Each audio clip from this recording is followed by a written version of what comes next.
I was 8 years old when I first heard the voice beneath the lake. It was in early June, just after the school year ended in Kingsfield, Maine. My parents had driven us up to our summer house by Moosehead Lake, one of those old colonial-style places with creaking floors and chipped green shutters that had never been painted properly. It had belonged to my grandfather, who drowned not far from there in 1978, long before I was born. They said he had a heart attack while fishing, but the locals had a different story. They said something pulled him in. My name is Ryan Fletcher, and back then, I had never heard that version of events. I wish I had. I might have never stepped into that lake. We arrived on a Friday evening. The lake looked like black glass, reflecting a cloud-choked sky. The wind was still, and the silence felt wrong. Even the cicadas, which usually screamed from the trees in summer, were quiet. I remember asking my mom if there were fewer birds than last year. She smiled and said I was just imagining things. My sister Emily, 3 years older than me, teased me during dinner for being so quiet. I barely touched my grilled cheese sandwich. My eyes kept drifting toward the kitchen window, which faced the lake. I felt like someone was watching the house from out there. Not someone exactly. Something that night. I woke up to a sound I could not place. Not a footstep, not a whisper, not even a voice. It was deeper than that, like something humming inside my skull. My bed was shaking lightly. I sat up and looked around. Nothing. But then I heard it again. Louder now, a sound that made the air vibrate. Come to the water. The voice did not come from outside. It came from underneath me, from the floor, from the earth, from the lake. I got out of bed and tiptoed to the window. The water was still, but a faint light pulsed from below the surface, like a heartbeat. I pressed my forehead to the glass. Come to the water. My breath fogged the glass, and when I wiped it away, I saw something on the shore. A figure, pale, thin, barefoot, facing the house. I blinked, and it was gone. The next morning I tried to tell my parents. They laughed, thinking I was just having bad dreams. But Emily believed me.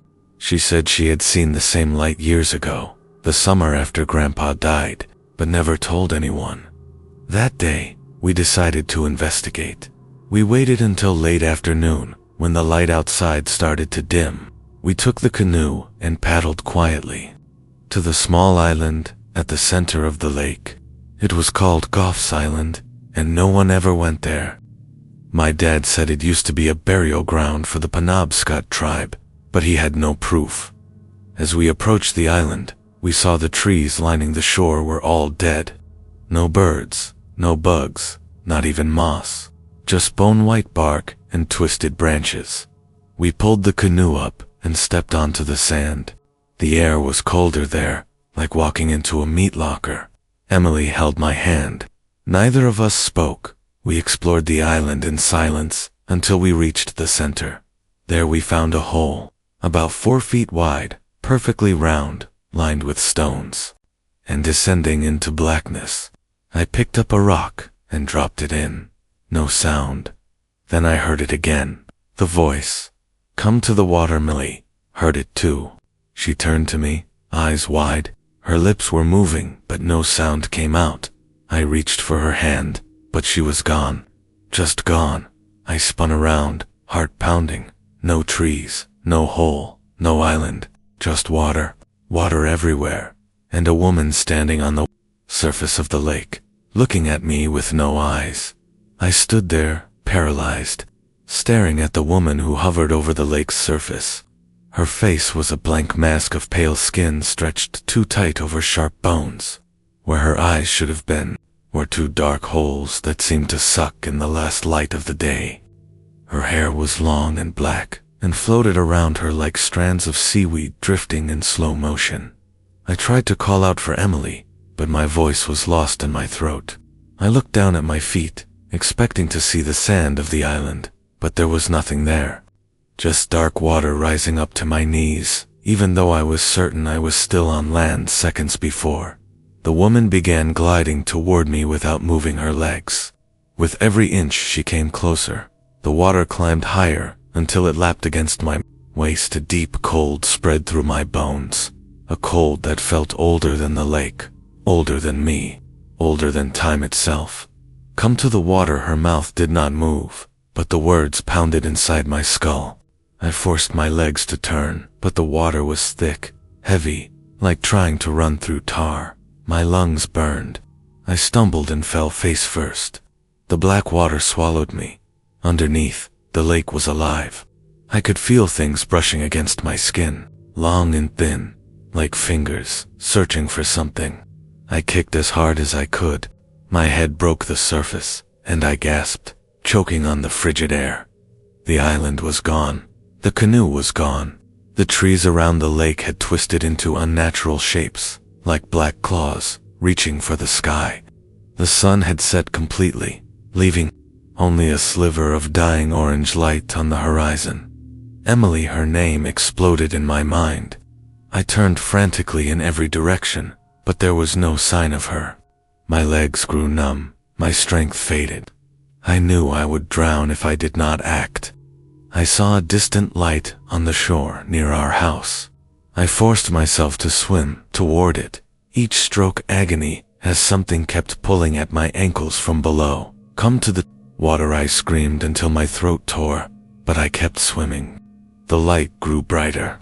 I could almost see the shape of our dock. Then a hand broke the surface right in front of me. A pale hand.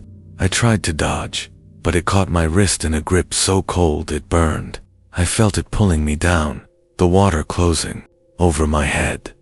Suddenly, strong arms yanked me up and out of the lake. I coughed up water on the dock, shivering uncontrollably. I looked up into my father's face, pale with terror. Behind him stood my mother, phone in hand, shouting something I could not understand. Emily. Where is Emily? I kept repeating her name, but they did not answer. I tried to stand, but the world tilted and everything went black. I woke up in a small hospital room in Greenville, Maine, with tubes in my arms and the taste of stale water in my mouth. A nurse sat nearby, her eyes wide with pity when she saw I was awake. My parents stood at the foot of the bed, faces gray with exhaustion. They found me alone in the lake, they said. They searched the island and the entire shoreline for Emily, but found nothing. Divers combed the lake for days, no trace. It was like she never existed. When they asked what happened, I told them about the woman with no eyes, about the island, about the voice. They looked at each other with empty, defeated eyes. The police assumed Emily must have drowned, and her body had sunk too deep to recover. But I knew the truth. She was taken. That night in the hospital I heard the humming again, the same deep vibration that rattled my skull. I tried to call for help, but I could not move. My eyes flicked around the room until they landed on the dark window. A face stared back at me from the glass. A face I knew. Emily. Her mouth moved soundlessly. Tears streamed down her cheeks. Her eyes were gone. I stared at the window, unable to look away from the face of my sister. Her skin was soaked, as if she had just climbed out of the lake. Her lips were blue. Her empty eye sockets glistened in the reflection of the moonlight. She mouthed my name, again and again, but no sound came through the glass. Then she was gone. The nurse found me in the morning with blood on my pillow. I had scratched my ears during the night until they bled. I told them I needed to go home. I could not stay there another night. My parents agreed. They were just glad I was speaking again. We left the hospital in silence. My mother sat in the back seat with her arms around me while my father drove. No one mentioned Emily. Back at the house, I went straight to her room. Everything was just as she had left it. Her favorite yellow hoodie hung over the chair by her desk. Her sketchbook lay open on the floor. She had been drawing the lake. In the center of the page was the island, and at the heart of the island, drawn with frantic strokes, was a figure with no eyes. My father boarded up the windows that afternoon. He told my mother we would leave in the morning and never come back. I heard them talking late into the night while I sat in the hallway, staring at Emily's drawing. At some point, the humming returned. This time it came from underneath the floorboards. "Come to the water," I stood. My body moved without permission. I walked past my parents' room, down the stairs, and into the kitchen. The air grew colder with every step. I opened the back door and stepped onto the porch. The lake shimmered in the moonlight. The island was visible again. A figure stood on the shoreline below the trees. It was her, Emily. She raised one hand, a plea or a warning. I could not tell. Then I saw another figure behind her, taller, thinner, its head bent at an impossible angle, its limbs too long. It moved without walking, gliding across the ground like a shadow sliding up a wall. It reached for her. I ran. The wind howled as I sprinted toward the dock. The boards creaked under my feet. The water was black and still. I grabbed the canoe and shoved it in, paddling hard toward the island. Halfway across, the lake began to shift. Ripples moved against the current. The air thickened. A fog rolled over the surface like a living thing. I reached the shore and stepped onto the sand. Dead trees surrounded me. The same hole yawned in the center, wider than before. Emily stood at the edge, unmoving. She turned slowly as I approached. Her eyes were still missing. She opened her mouth. "Do not follow me." Her voice was inside my head. Her lips did not move. "You cannot save me." "But you can stop it." Behind her, something rose from the hole. It had no face, no skin. It was the shape of a man, but stretched too far in every direction. Its fingers ended in dripping points. Its chest pulsed with light, the same light I had seen under the lake. I reached for Emily. The creature lunged. I grabbed her hand. Everything went black. I woke up face down on the shore, coughing up lake water. The canoe was nowhere in sight. The island stood behind me, silent and gray in the morning mist. My hand still burned where I had touched Emily. I looked down and saw a mark, a thin black line that curled across my palm like a worm beneath the skin. The sun had not risen. Time felt suspended. I walked up the hill toward the house. My legs felt hollow. My skin itched. When I opened the door, everything was silent. Too silent. The kitchen lights were still on, the coffee pot half full, steam rising slowly into the air, as if the world had slowed down to a crawl. I found my parents sitting at the table, unmoving. I called out, but they did not respond. Their eyes were open, fixed straight ahead, but their pupils were gone, just white, as if whatever had taken Emily had reached them too. I stepped closer. They were breathing, but barely. My mother's lips moved faintly, like she was whispering to herself. I leaned in and listened. "Do not open the door," she kept repeating. It, voice raw and distant. "Do not open the door." I turned toward the hallway. At the far end, the door to the basement stood open, a narrow strip of black, yawning into the floor. It had been locked for years. I had never seen it open. I walked toward it, drawn by something I could not name. The light faded behind me as I descended the stairs. Each step creaked under my weight. The air smelled like wet stone and something older, something rotted out at the bottom. The room was cold. My breath curled in front of me. In the center of the basement was a single chair, and on it sat a child. Small, barefoot, hair covering their face. I knew that posture, the tilt of the head, the way her hands curled around her knees. Emily, but when I stepped closer, the child looked up. It was not her. Its face was blurred, like a photograph taken mid-motion. It had no eyes, just smooth skin where features should have been. Yet I knew it was watching me. It stood. The moment it moved, the walls began to groan. The ceiling cracked. Water dripped from the floorboards above. A low moan echoed through the foundation. The mark on my hand burned like fire. The thing reached out its hand. "You brought it with you." Its voice was not a sound. It was a sensation that vibrated my bones. "You opened the door. You followed the echo. Now you carry E.T. turned and ran. The stairs twisted beneath me, the wood stretching like wax in a flame. My feet slipped, but I kept going, crawling toward the thin wedge of daylight above. When I burst through the basement door, the house was empty. No lights, no parents, no furniture, only silence. The windows were gone. The sky outside was no longer gray, but black and cracked with red veins like blood on glass. The trees bent toward the house as if listening. And across the room, standing where the dining table once was, stood Emily. She did not smile. She lifted her hand and pointed at the wall behind me. I turned. There was no wall, only water, icing. The water climbed the walls without sound. No splashing, no dripping. It did not pour in, it replaced the air. It slid over the ceiling, through the lights, across the floorboards like a mirror turned upright. I backed away, but there was no door behind me anymore. The house was gone. Only Emily and I remained, suspended in a space between sky and lake, between time and breath. She stepped forward.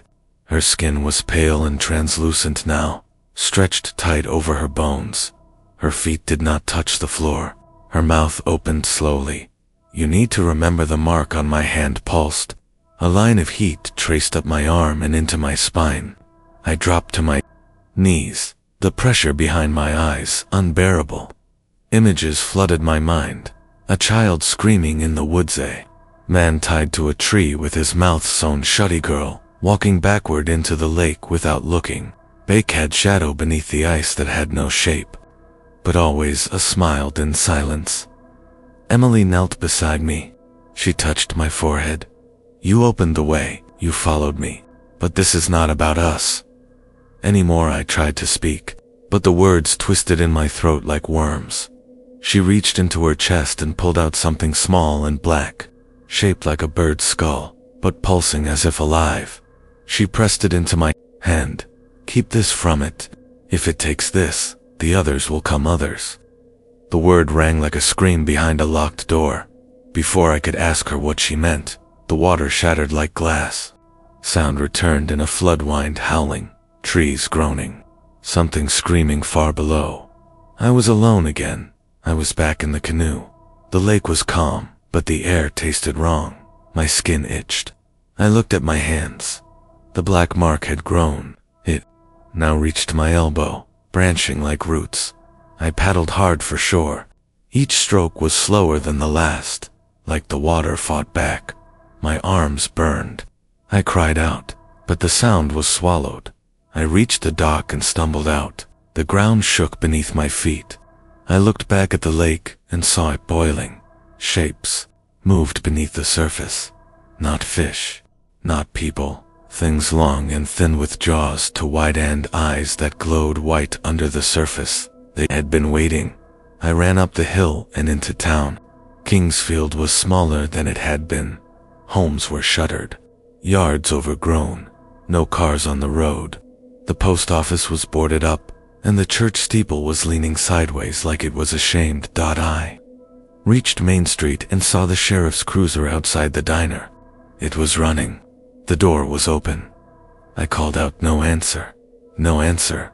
Inside, the sheriff sat in a booth, hands on the table, eyes wide and glassy. A fork was in his throat. Blood had soaked his uniform. In front of him, written in salt on the table, were 3 words.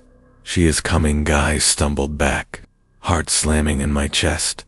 I turned and saw the reflection of something standing in the window behind me. A woman, no eyes, no face, only teeth. Shit raised one hand and pointed to me. I ran the streets of Kingsfield, stretched longer than they ever had. Buildings on either side shifted in the corners of my eyes, growing taller, leaning closer, breathing. Street signs flickered and changed, names twisting into unfamiliar shapes. Time stuttered. I passed the same broken lamppost 3 times before. I realized I was no longer in the town I knew, somewhere between the diner and Hollow Creek. The world had folded in on itself. I reached the bridge out of town. The wood was rotted through, each plank soft with moss.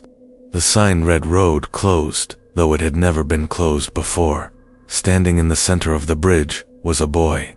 He was barefoot, shivering in the mist, maybe 9 years old. His arms were wrapped around his chest. His skin was bruised, blue and gray. He stared straight ahead, unmoving, unblinking. I slowed as I approached. He spoke without turning his head. "You are carrying it now. You cannot cross." He asked him what he meant, but he only pointed down. I looked through the gaps in the bridge.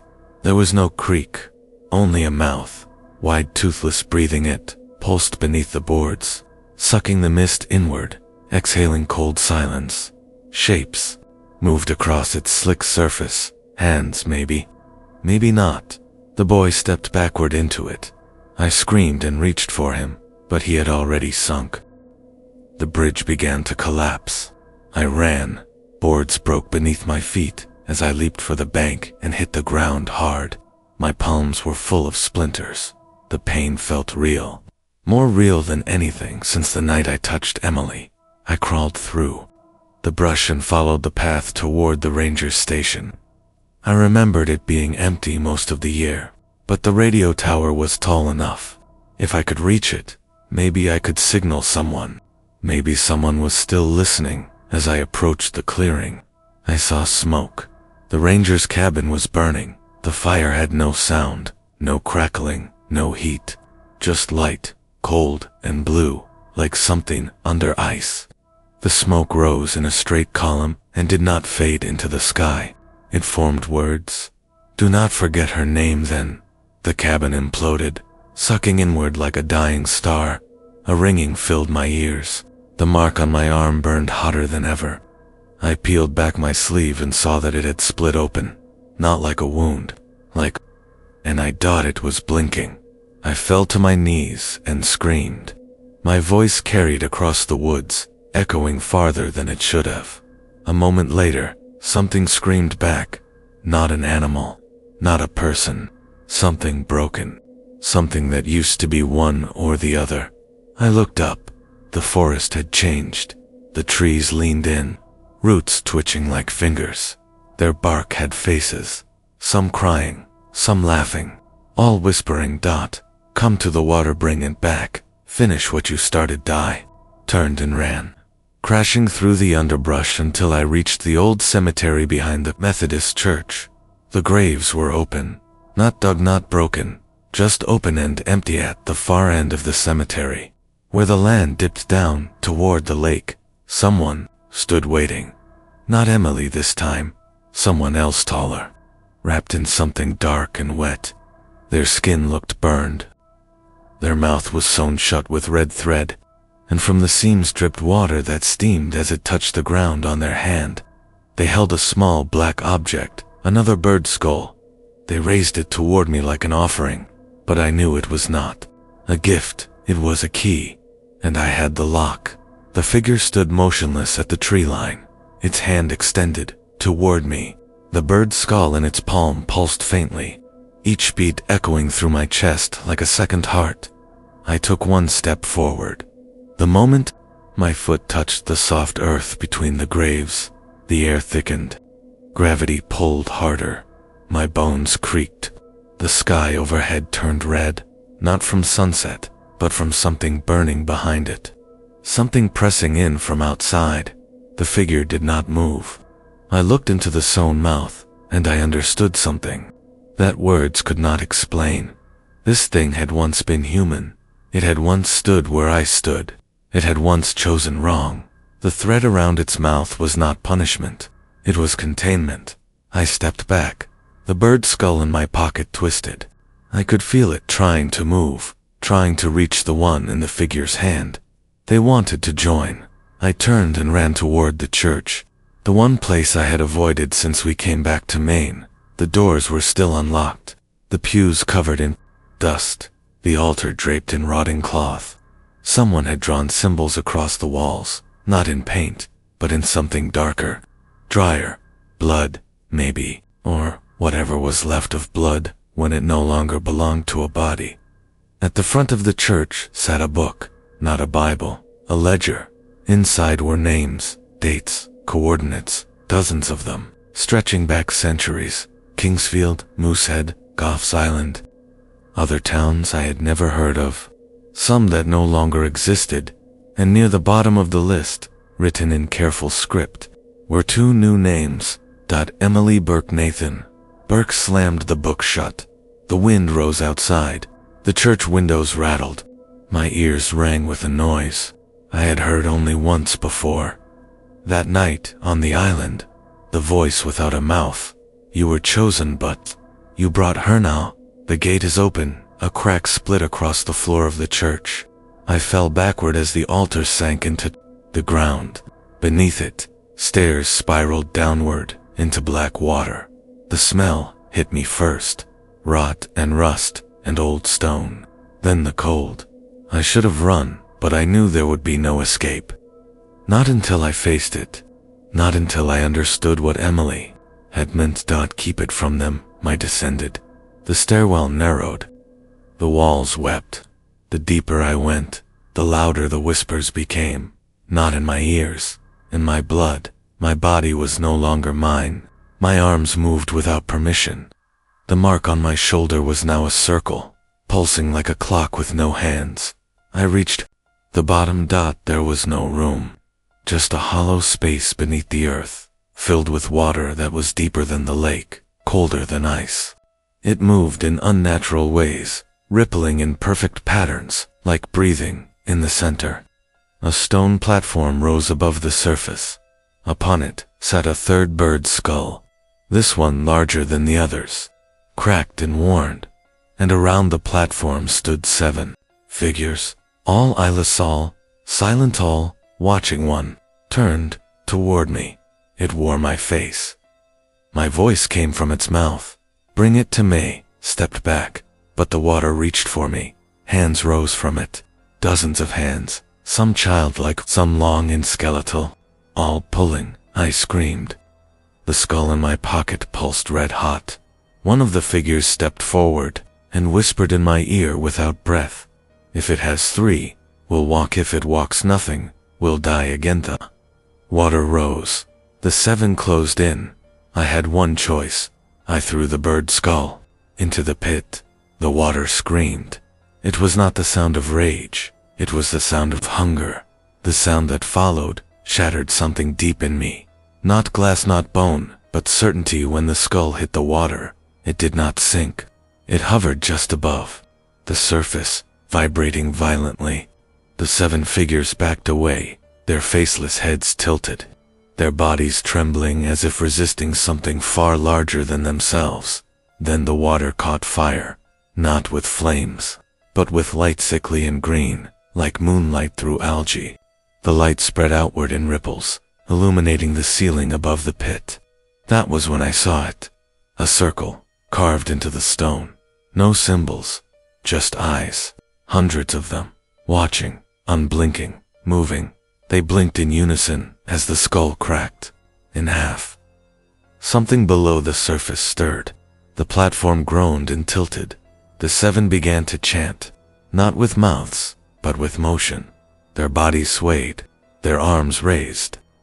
Their feet stamped the stone in a pattern I could not understand, but which I somehow remembered. A memory, not many, a ritual from somewhere wrong. The figure that wore my face stepped into the firelight. It pointed at me. You gave it the 2nd now. It must find the 3rd, then it will. Where I tried to speak. My throat would not work. The pressure in my ears grew unbearable. Blood trickled down my neck. My vision swam. The walls of the chamber shivered. Something behind the stone was waking up. I turned and ran. The stairs had changed. They curved in impossible directions. Sometimes upward, sometimes sideways, sometimes into other rooms that should not exist beneath the church. A bedroom, a hospital hallway, the woods behind our old house in Boston. My sister's empty room, each one flickered like a dying bulb, then vanished behind me. I screamed her name, Emily. No response. Then, in the 3rd corridor, I saw her. She stood barefoot in the water, staring down at the final skull. resting in her palms. The largest of the three, blackened with age, sharp at the beak. I called out. She did not look up. You are not my brother, you carry his voice. But he never came from May. Stepped closer. I did. He came, back. I followed. She looked up. Her eyes were gone. Again, but her tears were real. You followed the path, not? Mew opened the door for E.T., begged her to stop whatever she was doing. I told her I still had the second skull, that I could take it back, undo it somehow. She shook her head. It cannot be undone, can only be passed. She reached for me. Her hand was cold as snow. She placed the third skull in my other palm. And now you carry all three. The walls began to breathe. Stone pulsed. The ceiling cracked. A light spilled through it. Not fire, not sun, but something older, something primal. The three skulls in my hands pulsed in sync. A voice spoke from nowhere and everywhere. It has waited. It is ready. It remembers the shape of flesh. It will wear yours. The air turned solid. I could not move. Behind Emily, the wall split down the middle. A door formed in the stone. A tall door, too narrow for any person to walk through. It opened, and what came through was not alive. It had no limbs, no mouth, no eyes, but it wore Emily's hair. My mother's hands.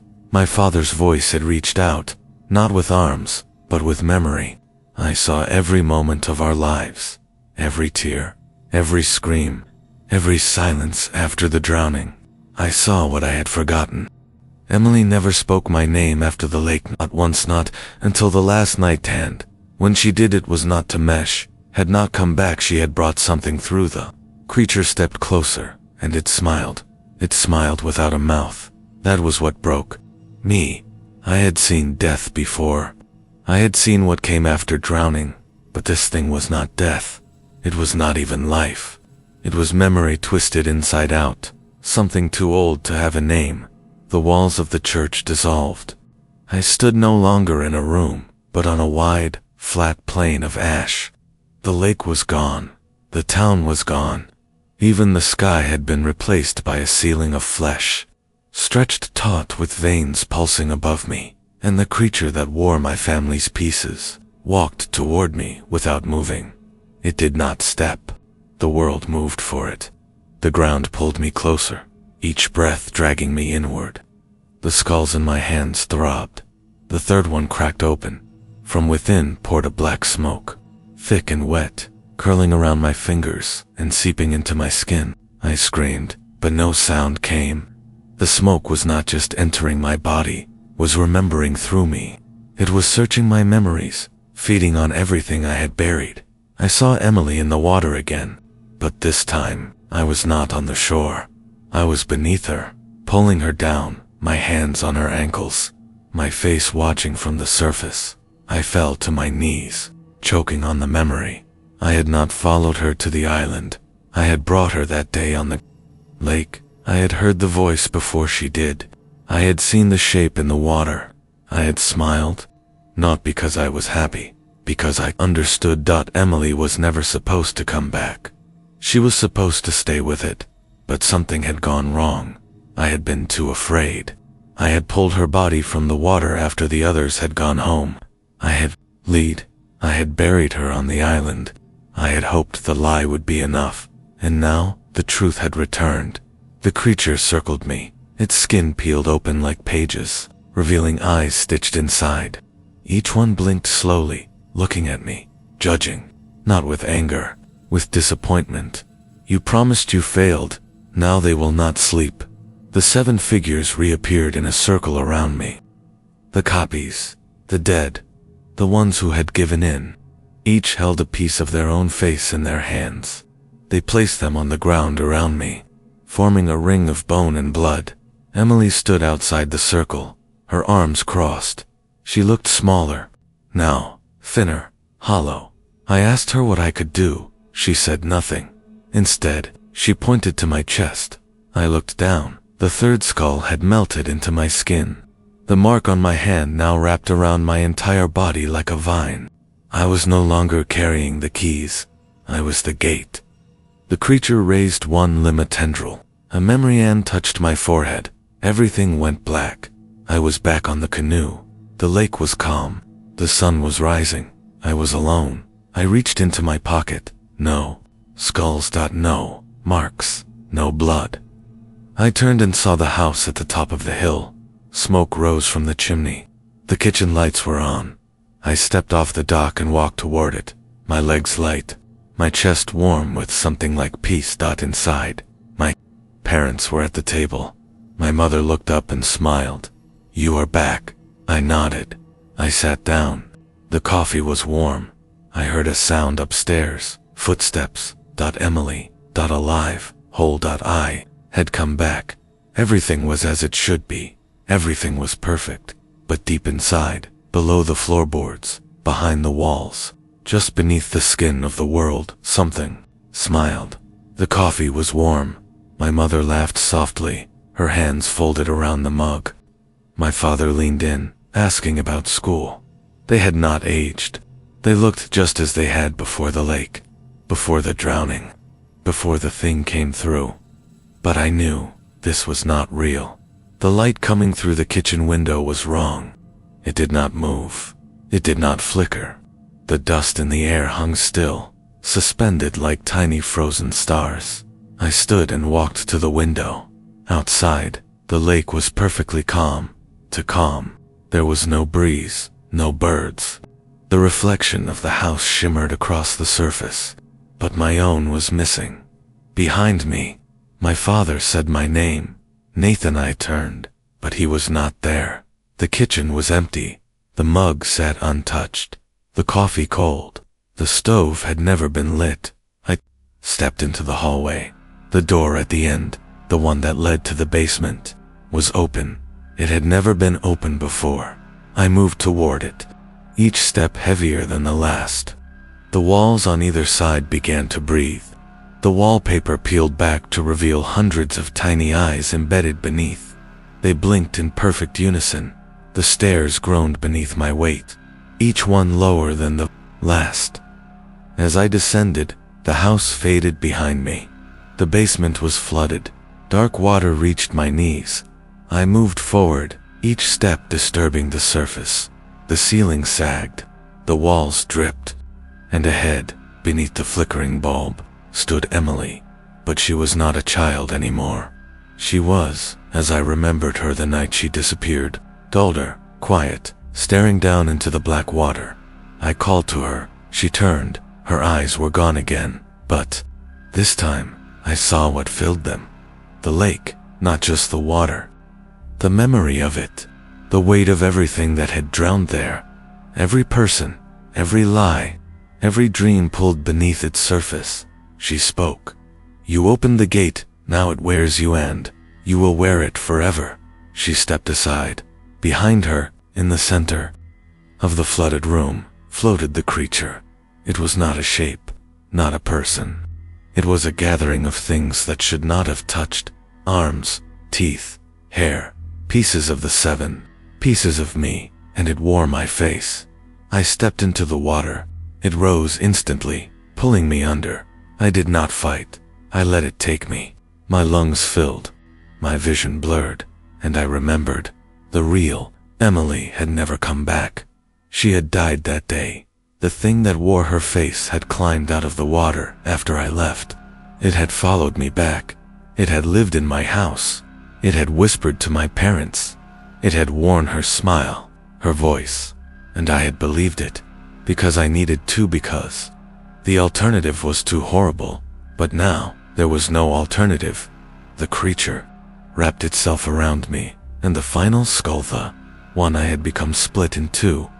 I saw every place it had been, every town, every child, every door opened by mistake.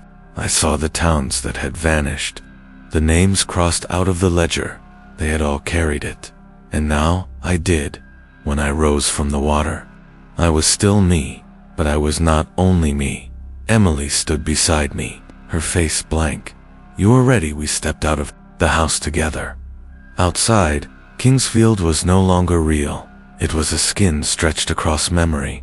The houses were shells. The streets were veins. The trees were teeth, and beneath it all, the lake was breathing again, waiting. I looked to the horizon and saw the shapes moving toward us. New travelers, new names, new children, who would follow the call. They would find the island, they would hear the voice, they would open the gate, and when they did, he would be waiting, because that is what the drowned remember, not the moment they died, but the moment they became something else.